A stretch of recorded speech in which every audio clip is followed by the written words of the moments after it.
And it is Toronto Stevie Live. Good evening, everybody. It is Tuesday night, and we have the Raw Report. But before we get to the Raw Report, some bonus analysis. It is AEW Double or Nothing. Over the weekend, AEW had another fantastic show. Thumbs up all the way before I even start. But it was AEW coming to you from Flushing Meadow, New York. Normally they take place at Arthur Ashe Stadium, but this year I think they said something about how it's renovating or under construction or something. So they were at Louis Armstrong Stadium, which is, I guess, nearby. Um, I did not watch the buy-in, so I just watched the main event show. Maybe I'll watch the buy-in later on. Um, there was about 3 or 4 matches on the buy-in, but the main show of AEW Double or Nothing began with an AEW World Tag Team Championship match. Stipulation being an I Quit match. It is FTR versus Christian Cage and Adam Copeland. This was a fantastic match. Stipulation was if Cage and Cope lost the match, they would have to break up as a tag team forever. And there was a lot of craziness in this one, including an appearance by the former Beth Phoenix, now known as Beth Copeland. She came down to the ring, and they had actually set up a flaming table because Mick Foley is now, the big news is Mick Foley is now in AEW. He was on the pre-show, the buy-in with Renee Paquette, and he did an in-ring segment with MJF. So they bring out the flaming table, and it looks like they're gonna spear Beth Copeland through into the flaming table, but she pulls Stokely Hathaway, and I think Dax Harwood, or no, the other guy, the path of the flaming table, and Stokely really sold this really well. Um, finally getting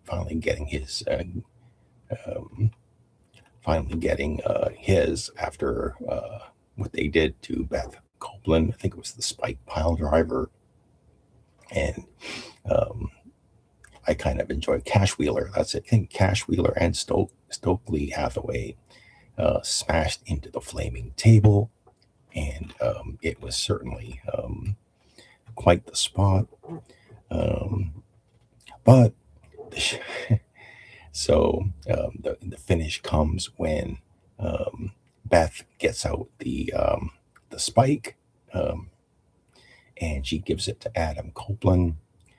Christian Cage puts, I think it was Dax. I think it was Dax into the Scorpion Deathlock, and Adam Copeland not only puts a crossface on Dax, but he also gets Spike and puts it into Dax's face.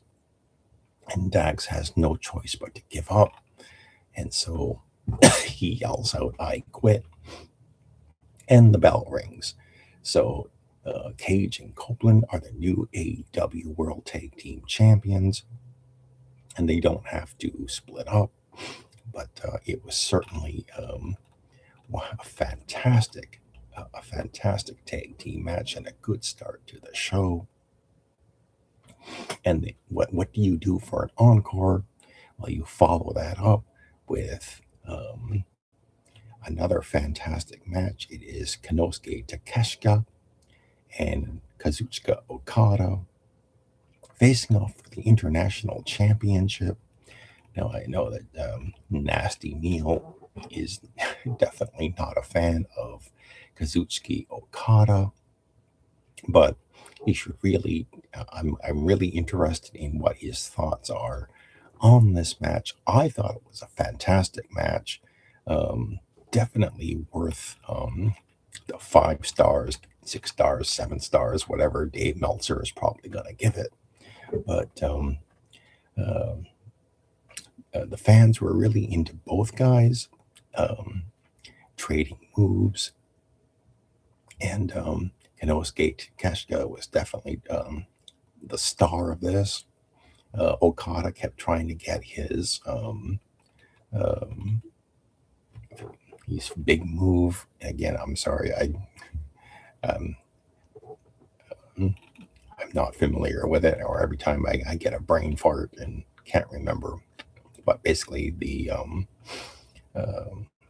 clothesline move, and I think at one point he got the move on the ring apron. There was really some uh, really powerful moves. You kind of had to worry about the guy's health at one point. Don Callis was rooting for both guys, and he was the Rainmaker. That's it.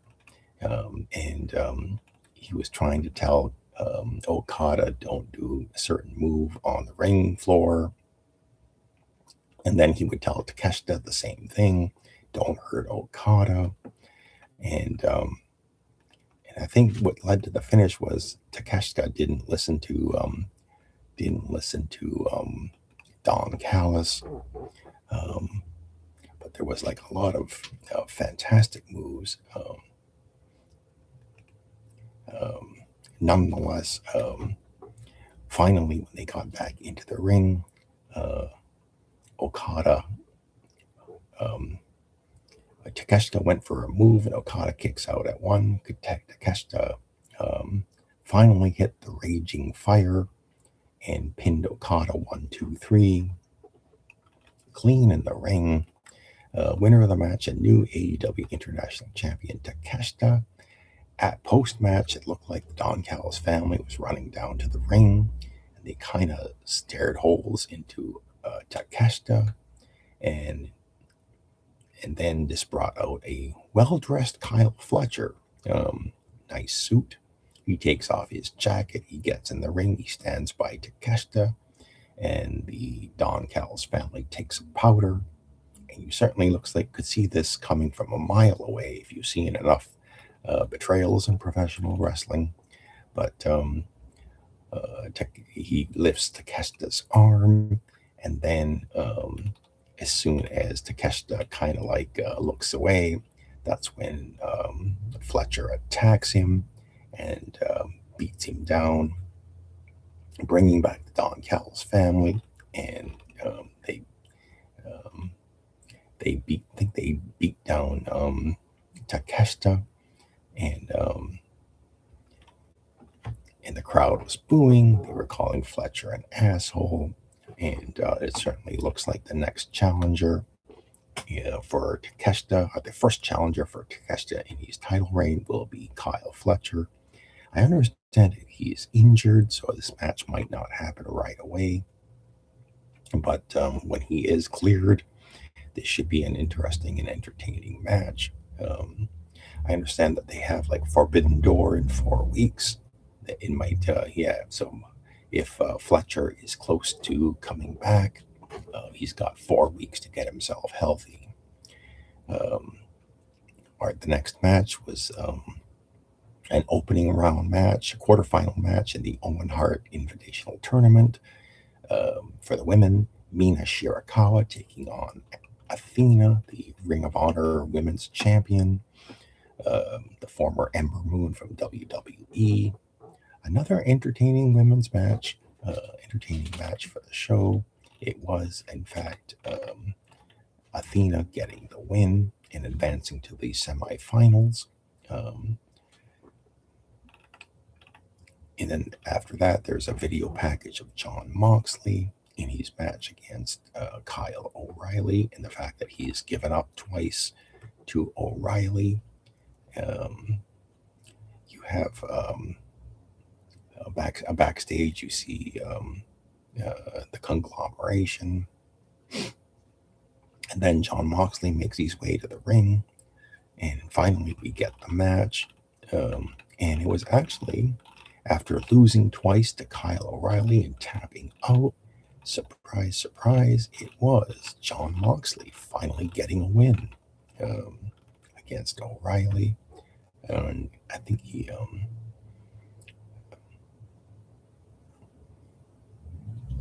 it was I think it was like he hit the Death Rider DDT. He went for a rear naked choke. Kyle O'Reilly rolled free, and got an ankle lock. Actually, they got dual ankle locks on each other, but then Moxley got out of his, and he kept an ankle lock on Kyle O'Reilly.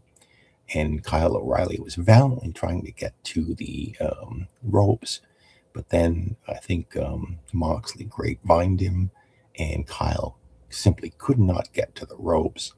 He could not break the hold, and he had no choice but to tap out, winner by submission, and retaining the AEW Continental Championship, Jon Moxley.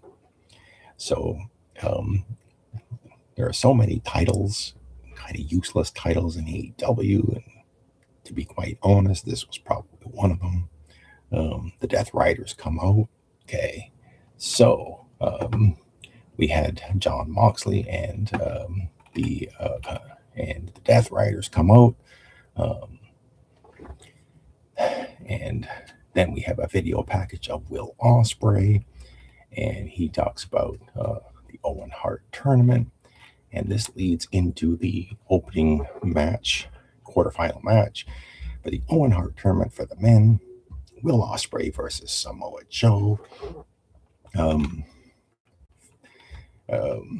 Will Ospreay has been undergoing some losses recently, and if he's going to get the title match at All In London, he's got to start winning some matches. So Ospreay and Joe have a match, great match, big man versus little guy, and it was Will Ospreay. He hits the Styles Clash, gets a 2 count, hits the Hidden Blade. Joe gets out of it. Joe tries to go for the Coquina Clutch. Ospreay gets out of it. Ospreay goes for another Hidden Blade. Joe dodges it and counters with a Coquina Clutch. Great back and forth near the finish, but the finish finally comes when Ospreay lands another Hidden Blade, and finally Joe goes down. 1, 2, 3. Will Ospreay wins the match. Great match. And my pick for the winner of the Owen Hart tournament. And we immediately get into the next match in the quarterfinals, Swerve Strickland versus Bandito. I think there's more into Swerve than Bandito, and sure enough, Swerve got this one. I think he hits the Vertebreaker, which is probably one of the most dangerous moves in wrestling if you fuck it up. But nonetheless, he followed it up with a house call and picked up the win. So Will Ospreay and Swerve Strickland are both in the semifinals of the Owen Hart tournament. We get a video package of, I believe it was the Women's World Championship. And I know everybody's calling on Britt Baker to come back to AEW, but it certainly doesn't seem like Britt Baker is on her way back. So I think the reign of Tekla continues. We don't know when Toni Storm is coming back, but Tekla defended her title in a 4-way match against Jamie Hayter, Chris Statlander, and Hikaru Shida. And it was, I think it was Holy Shida who got out her kendo stick, and I think she beat down one of her friends with it. Statlander, and it allowed Tekla threw Shida out of the ring, stomped on Statlander, picked up the win, and retained her title.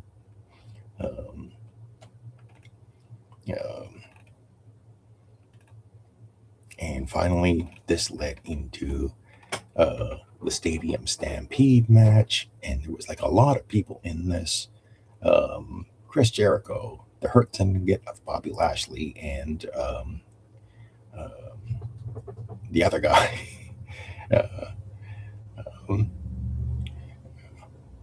Bobby Lashley, and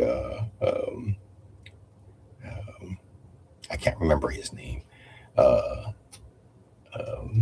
and the Young Bucks taking on the Demand, the Don Callis family, Mark Davis and Andrade El Idolo, and the Dogs. Shelton Benjamin, that's it. Shelton Benjamin and Bobby Lashley. And oh yes, and Kenny Omega was also part of the other team. So there was like a whole bunch of guys. There's not really too much going on here, but I noticed that the baby faces on the babyface team were all dressed in like especially Benjamin and Lashley dressed in suits. Um, this was strange seeing them working in suits, but nonetheless, it was the baby faces who eventually picked up the win. I think it was Jericho with a lion salt, and they celebrated in the ring after the match. And this led into the main event. It was title versus hair for the AEW World Championship. Darby Allin versus MJF. And it was the stipulation being that if MJF lost the match, he would also lose his hair. And there was a barber's chair and clippers on the stage. And like almost right from the bell, it certainly seemed like Darby Allin was bound and determined to crash and burn and end his career. I think at one point he did a tope suicida to MJF. MJF dodged him, and Darby just crashed and burned in front of the announce table. And it certainly looked like he hurt himself severely, but that wasn't the first time. The only time that Darby would do something really crazy. I think he also did the bang bang gesture for Cactus Jack, Mick Foley, and did a coffin drop onto MJF through a table. He also, I think he also did a coffin drop onto MJF on the ring apron and crashed onto the ring apron. He did a scorpion deathlock. You had Darby just doing all kinds of crazy bumps. And you just kind of wonder, like, I'm kind of interested in how old Darby Allin is, because it certainly seems like he's not going to have a long career. Let me put it basically, he's 33 years of age. He's only 33, but it certainly seems like he's not going to have a big, long career. He's going to probably be suffering by the time he's 35, between 35 and 40, I really think. But I was surprised at the end of this match. You had MJF picked up Darby Allin, and he did the avalanche tombstone piledriver from the second rope, and finally pinned Darby Allin to regain the World Heavyweight title. I thought this was a mistake. I thought the best thing he should have done was have Darby Allin retain the title and have MJF shape his head bald. But no, they went and put the belt back on MJF.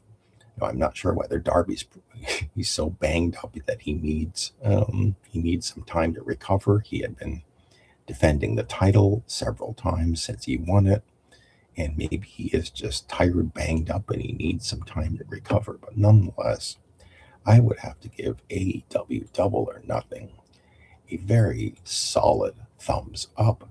It was a fantastic show. Highly recommend that you watch it. And this leads into the Raw report, the final show before the Clash in Italy. Yet another confrontation between Jacob Fatu and Roman Reigns for about the fourth or fifth week in a row. From Columbus, Ohio, Michael Cole and Corey Graves. You have Paul Heyman in the ring. He does the opening welcome to Monday Night Raw. And then he immediately gets down to business. He says this Sunday, the biggest rematch in WWE history takes place. In fact, it's the biggest rematch in all of professional wrestling. There's an Oba chant, and that kind of upsets Paul Heyman, but he says Sunday Clash in Italy. Oba Femi steps into the ring. He's going to be conquered by the Beast Brock Lesnar. This immediately cuts to a video of Brock Lesnar cutting a promo on Oba Femi. He congratulates Oba for beating him at WrestleMania, but he says that victory will cost him more than he can imagine. Brock says, I've had my share of ass whippings through the years, but this one he got from Oba Femi made him think that he was done. But he definitely he's not done. And there's a replay of him attacking Oba Femi from last week on Raw, and we go back to the ring. Paul Heyman continues to talk when Oba's music hits, and Oba Femi comes down to the ring. He gets in the ring, and Oba Femi cuts a promo, and he tells Brock, he tells Paul Heyman that don't worry about it. He looked very intimidating standing next to Paul Heyman, and I thought, Oba, if he can improve upon his mic skills, is one day going to be a very effective heel. And he needs a mouthpiece like Paul Heyman, for example. But nonetheless, he says he's got a contract. He's got that contract that Brock Lesnar signed. He says, don't worry, Paul. The contract is already signed. And he signs it. He uses Paul Heyman's chest to sign the contract. He says, and then he finishes by saying, the last time I fought Brock Lesnar, I was trying to beat him. This time, I'm fighting to kill him. And I thought, well, I don't think anybody has ever cut a promo saying they were going to kill somebody. So that was certainly a one-of-a-kind promo. Coming back from the commercial break, this was about 15 minutes into the show. The opening match of the night for the Intercontinental Championship, champion Penta defending the title against Javon Evans.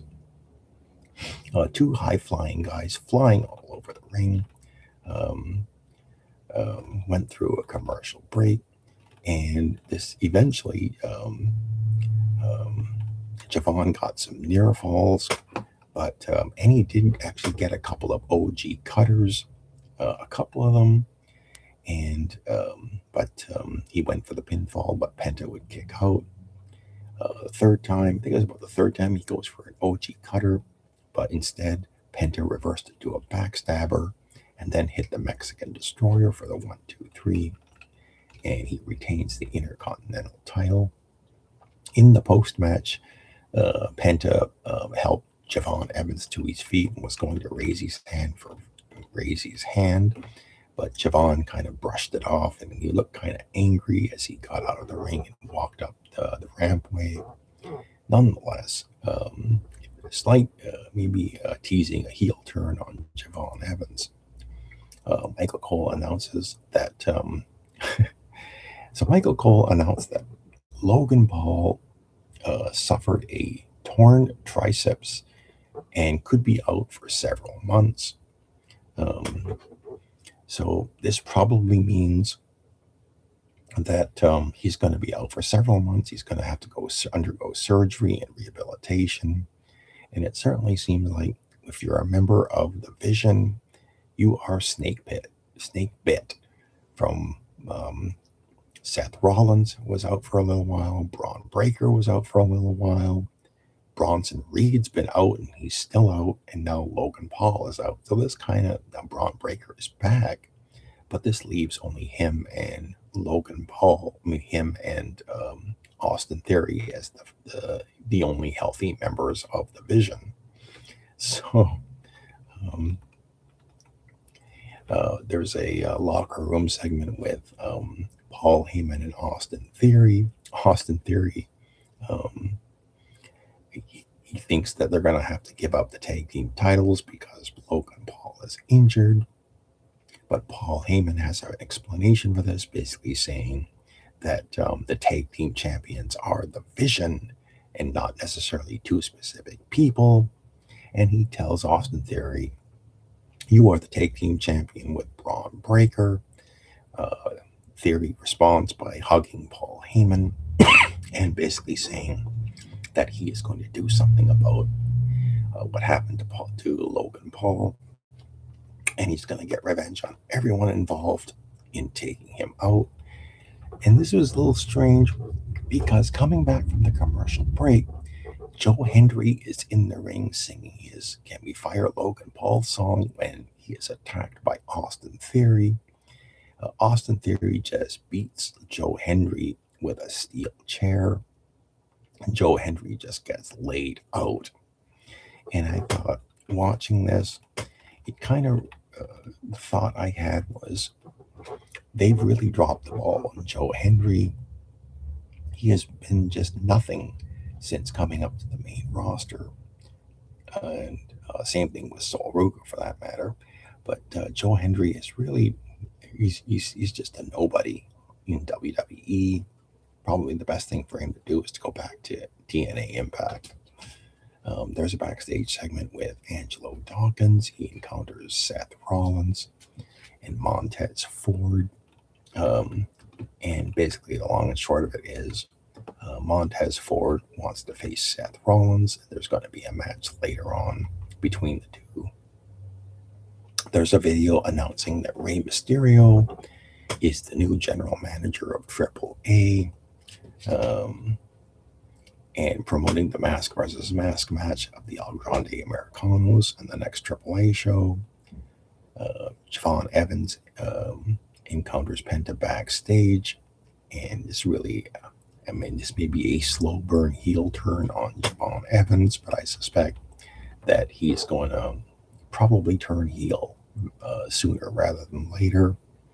Penta encounters Rey Mysterio, and he wants to defend the Intercontinental title against Rey Mysterio. Coming back from the commercial break, I believe there was a tag team match. The Judgment Day, Roxanne Perez and Raquel Rodriguez taking on Bayley and Lyra Valkyria. This went through a commercial break, and eventually, I believe it was the baby faces getting the win. I think it was Liv, or maybe it was Dominic throwing the Mega Championship into the ring, which led to a tug of war between Bayley and Roxanne Perez for the belt. It was Roxanne Perez who eventually got the belt, but she accidentally smacked Dominic in the head with the belt. Dominic took a fall, and this allowed Bayley to roll up Roxanne and get the 3 count for the win. So the baby faces win this match. There's a last week on Raw video between Roman Reigns and the Usos, and then we go into Roman Reigns' locker room, and you have Adam Pearce continuing to tell Roman Reigns, "Let me fire Jacob Fatu." But Roman Reigns says no. He wants to have the tribal combat match, and he says that he said something about how Jacob Fatu took a blood oath and there won't be any physicality tonight. And coming back from the commercial break, there was LA Knight, and he comes into the ring, and he cuts a promo. He says it's been a while since WrestleMania that he's been in the ring. He stops. He wishes everybody a happy Memorial Day. And he says the King and Queen in the Ring tournament starts next week, and he's throwing his hat in the ring. So it looks like he's the first declared participant in the King of the Ring tournament for the men. And this brings out Jimmy Uso, and Jey Uso was not there this week, but Jimmy Uso comes out and he says, we fought side by side at WrestleMania, but now it's not the same now. And they cut a promo. He says, if LA Knight, if you win the King of the Ring tournament, you have a fair shot at Roman Reigns. And so this teases, I'm wondering if this is teasing an LA Knight heel turn on Roman Reigns. Who knows? But nonetheless, Jimmy, um, I've been waiting for one of these Usos, or both of the Usos, to turn heel and Roman Reigns for that matter. But nonetheless, we get a backstage segment. Adam Pearce and Rey Mysterio. All Eagle Ethan Page is upset that Rey Mysterio seems to be jumping the line, but instead he sets up a match with Rusev and Rey Mysterio, with the winner getting the title match, and Adam Pearce makes it official.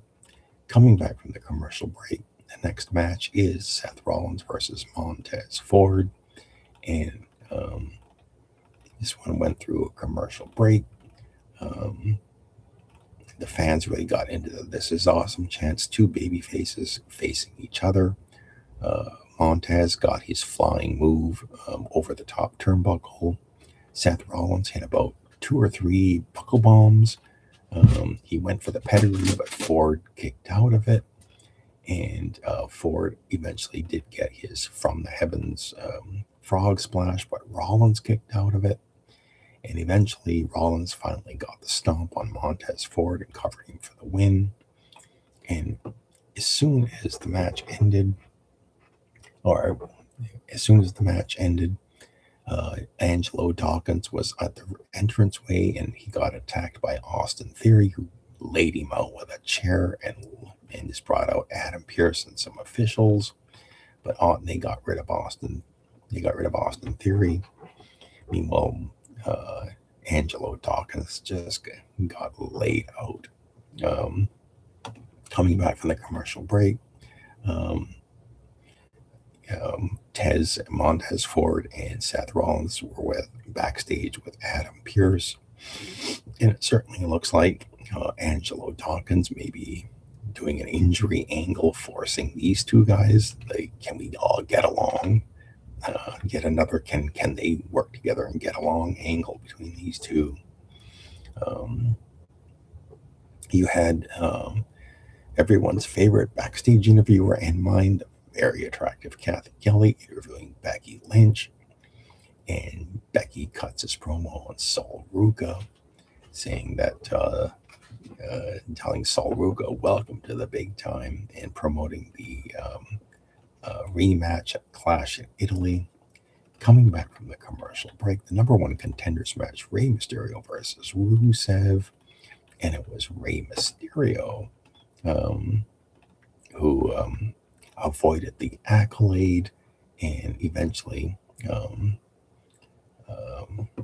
I think he just simply did another roll-up. This was like the second roll-up in the show. Bailey got one, and then Rey Mysterio got one. He rolls up Rusev, gets the leverage 1, 2, 3, and gets a quick win. And afterwards, Rusev attacked Mysterio, which brought out Dragon Lee. And Ethan Page jumped out. He was at ringside. He tried to interfere, but eventually, I think it was Dragon Lee took out Rusev with Operation Dragon, and I think Ethan Page also got laid out, or they quickly got rid of him. I think it was Dragon Lee hit a somersault plancha on Ethan Page. It was Rey Mysterio hitting Rusev with a 619, and then Dragon Lee got back into the ring with Operation Dragon on Rusev. So then you had Adam Pearce. So late in the show, he basically tells Austin Theory, "You're done. Leave the building." And as Austin Theory was leaving, he passes the Alpha Academy. They were teasing something with Maxine Dupree and Austin Theory. I don't know if this is ever going to lead to anything, but I suspect that they're probably going to eventually get around to it. Coming back from the commercial break, for about, like I said, about the fourth, fifth, sixth. It seems so every week the main event segment is between Roman Reigns and Jacob Fatu. Here was another one. This one was kind of disappointing because there was no physicality. It was just basically these two guys signing a contract and cutting a promo on each other. Probably the weakest main event segment that they've ever had, and really nothing.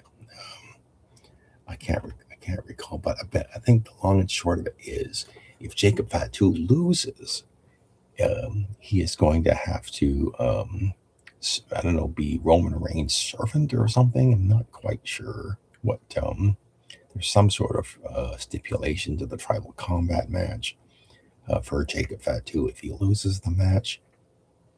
But basically, Roman Reigns, Jacob Fatu said he was going to walk Roman like a dog, and then Roman said, "No, I'm going to walk you like a dog, and I'm going to domesticate you. If you can't beat me, you will have to serve me, and in time, you will love your tribal chief." This got very homoerotic, actually. But Jacob Fatu comes back. Yeah, this looks like a win for me. Looks like a win-win for me, Roman, because I'm still going to have a job. Nonetheless, like I said, this was weak. The weakest main event segment that these two guys have ever had. And I thought, overall, without question, I would have to say Raw this week, thumbs down. I did not like this show, especially since it was a go-home show to the Clash in Italy. These Roman Jacob Fatu segments, quite frankly, I'm just so sick of them. I really am. What do we got here? Anthony Chobo is here tonight. How are you doing? How are you doing, Anthony? Let me know what you thought of Monday Night Raw. Did you see the AEW Double or Nothing show? If you did, what did you think of it? But definitely AEW, tremendous thumbs up for Double or Nothing. Fantastic show. Thumbs down for Monday Night Raw. I am kind of interested in seeing what Nasty Neil has to say about the Okada versus Takeshita match and the post-match angle. But I will get this show up on my Facebook page, and I will edit it out and get it on, and like and subscribe to my channel. Leave me a comment. Let me know what you thought about AEW Double or Nothing. Let me know what you thought about Monday Night Raw. And that's your Raw report this week. And I am out of here. Bye-bye, everybody.